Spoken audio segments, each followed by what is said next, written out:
ٹھیک ہے ٹھیک ہے. مسجد کے بھی احکام ہے. ایک تو ہے نا مسجد میں ہم عبادت کرنے جاتے ہیں, نماز پڑھتے ہیں, قرآن پاک کی تلاوت کرتے ہیں, محافل ہوتی ہیں, بیانات ہوتے ہیں, تقاریر ہوتی ہیں, ان کو سننے جاتے ہیں.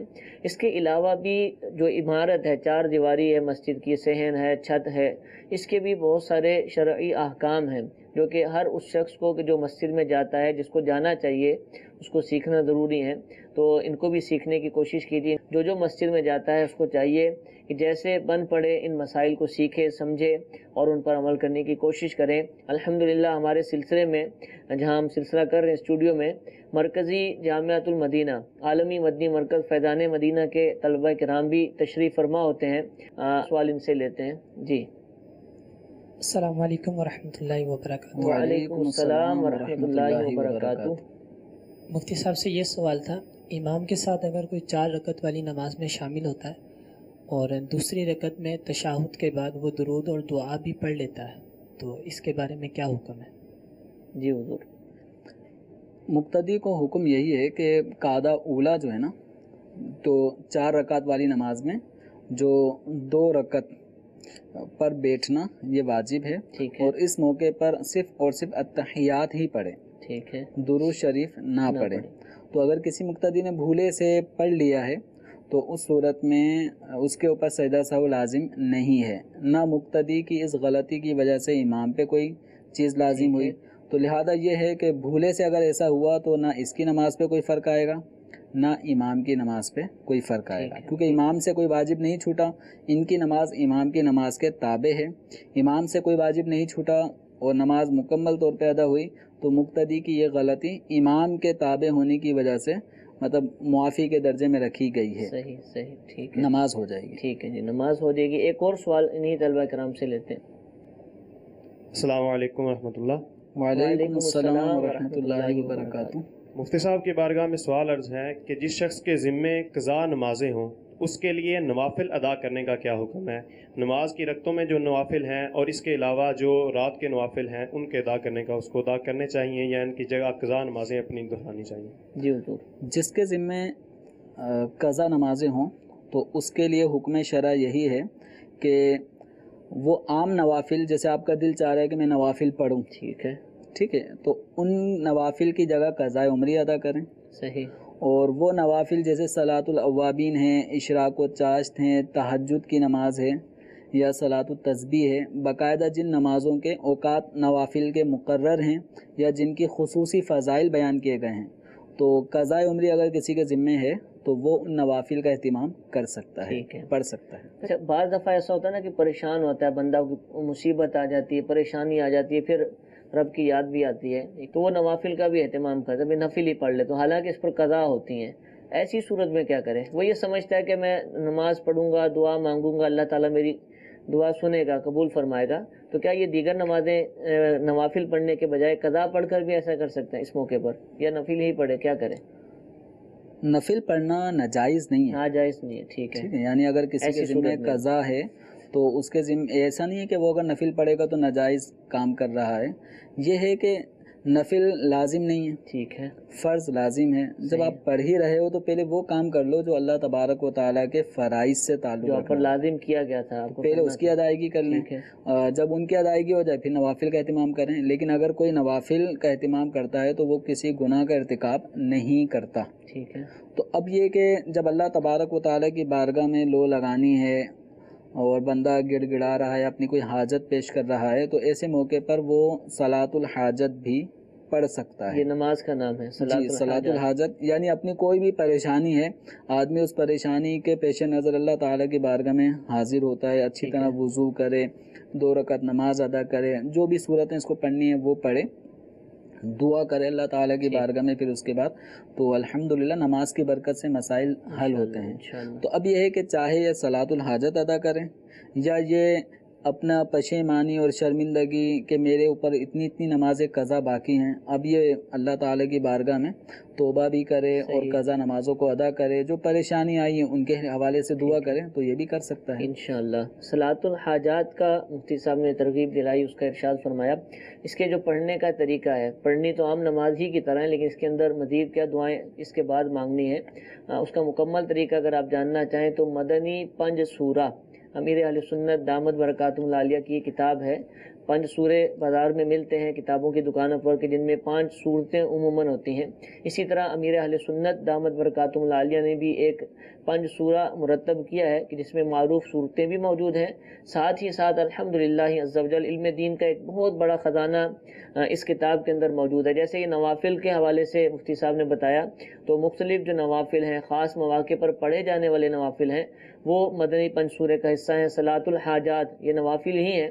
ان کو سیکھنا چاہیں ان کی معلومات حاصل کرنا چاہیں ان کے اندر کیا کیا کرنا ہے کیسے اس کے بعد دعا مانگنی ہے وہ کون سی دعا ہے اور حدیث پاک کے جس کے اندر اس کا تذکرہ آیا ہے یہ سب چیزیں انشاءاللہ آپ کو اس کتاب کے اندر مل جائیں گی. اور بھی بہت ساری چیزیں جیسے دعائیں ہوتی ہیں کہ انسان دعا کرنا چاہتا ہے.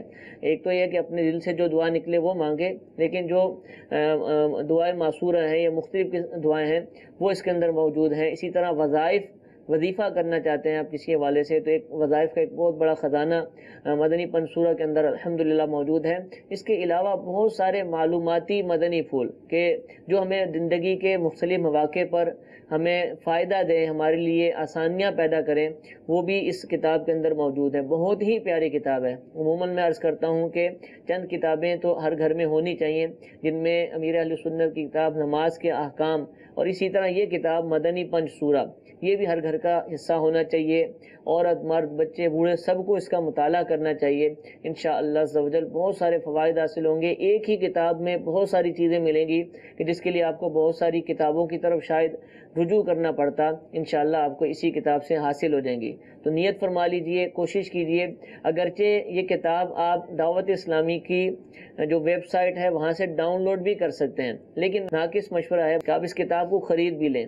جیسے قرآن پاک گھر میں موجود ہوتا ہے تو یہ کتاب بھی گھر میں موجود ہونی چاہیے کیونکہ ہر وقت ڈیوائس موجود ہو ڈاؤن لوڈ شدہ چیز آپ کے پاس میں ہو یہ ضروری نہیں. لوگ ڈاؤن لوڈ بھی کرتے ہیں لیکن میموری خالی بھی کرتے ہیں تو ایسی چیزیں غائب بھی ہو جاتی ہیں. تو جو ضروری چیزیں ہیں کتابیں ہیں وہ آپ کے گھر میں موجود ہونی چاہیے. ایسا نہ ہو کہ قرآن پاک بھی ڈاؤن لوڈ شدہ ہی ہو آپ کے گھر میں اس کا نسخہ موجود ہی نہ ہو تو یہ مناسب نہیں ہے. قرآن پاک کا نسخہ موجود ہوگا دینی کتابیں موجود ہوں گی جو کہ ضرورت کی ہیں تو انشاءاللہ اس کی برکتیں الگ سے ہمیں حاصل ہوں گی. اللہ تعالیٰ ہمیں اس کی توفیق عطا فرمائے. مفتی انس صاحب بھی ہمارے ساتھ موجود ہیں. مزید ایک کال ان کے لیے سلسلے میں شامل کرتے ہیں. اگر 2 جنازے ہو ایک اسلامی بہن کا ہو دوسرا اسلامی بھائی کا ہو تو دونوں کی کیا ایک ہی نماز جنازہ کی جماعت کروا سکتے ہیں؟ اگر ایک ہی نماز جنازہ کی جماعت کروا سکتے ہیں تو نماز جنازہ میں جو دعا پڑھیں گے وہ بالغ عورت کی پڑھیں گے یا بالغ مرد کی پڑھیں گے؟ برائے کرم جواب ارشاد فرما دیجیے. جی حضور.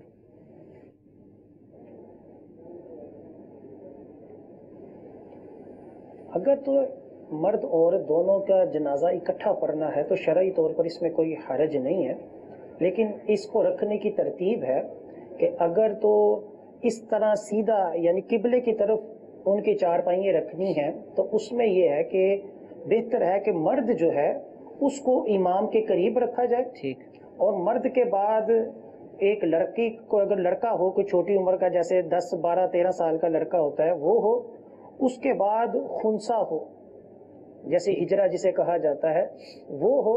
اس کے بعد عورت ہو. عورت کے بعد پھر مراہقہ عورت یعنی جو لڑکی ہو ابھی بلوغت کے قریب ہو اس طرح ہو. اور یہ ترتیب ہے جنازہ رکھنے کی. جبکہ سارے اس طرح کے جہاں تک اعتبار ہے تو جو دعائے جنازہ میں پڑھی جاتی ہے اس میں جی یہ بالکل یہ ہوں تو اور جو دعا پڑھی جاتی ہے تو دعا میں تو نہ مذکر کے الفاظ ہیں نہ مؤنث کے. جو بالغوں کی دعا پڑھی جاتی ہے اس میں تو جو بھی ہوگا ان سب کے لیے یہ ایک ہی دعا کفایت کرے گی. ہاں اگر چھوٹے بچے ہیں نابالغ ہیں اور اس میں بچہ بھی ہے بچی بھی ہے تو اس کے جنازہ پڑھنے میں پھر یہ ہے کہ جو مذکر کے صیغے ہیں ان کو پڑھ لیا جائے کہ عمومی طور پر بعض دفعہ یہ دیکھا گیا ہے کہ مذکر کے اندر مؤنث کا بھی ذکر ہوتا ہے کہ اس سے بھی خطاب ہوتا ہے جیسے یا ایھا الذین آمنو. تو اسی طرح دیگر کئی مواقع پر جب وہ صیغے بولے جاتے ہیں تو اس میں مردوں سے خطاب ہوتا ہے لیکن عورتیں بھی اس میں شامل ہوتی ہیں. اس لیے فتاوی نوریہ میں کہا گیا ہے کہ اگر بچہ بھی ہو بچی بھی ہو تو الگ الگ دعائیں پڑھنے سے یا